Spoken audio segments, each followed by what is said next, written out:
I would say I get the majority of my news from the Wall Street Journal or the New York Times, and then occasionally Twitter. I get my news mostly from Twitter and then specific news sites tailored to what I have interest in. I use Twitter because it's easy and just short little blurbs that are super informational.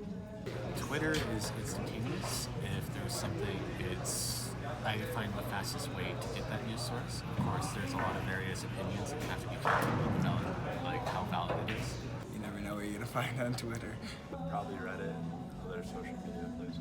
Usually from either the newspaper or from Instagram. That's a good question. I don't really have a specific source where I get my news. I mostly just try to find what I think is the most reliable, but even then, that's a very difficult thing to do. I get my news from CNN. CNN mostly.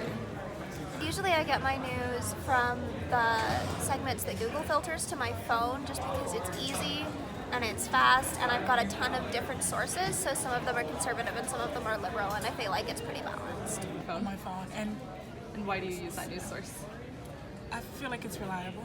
Okay. Yeah, because it's not from the internet, like social media. So Even I look at my phone because it's convenient that way. BBC. Okay. And then why do you choose that news source? Usually because it's not biased with American politics. It's from an outside source. I feel like it's usually pretty reliable and it has a lot of different kind of news on it, so I can get lots of different information all in one place. I think it's pretty accurate and reliable.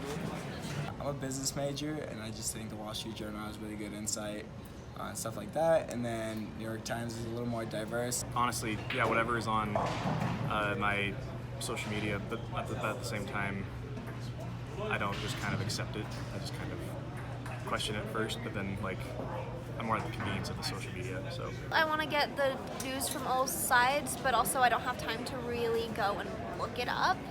So it's a pretty good balance between easy and mostly accurate.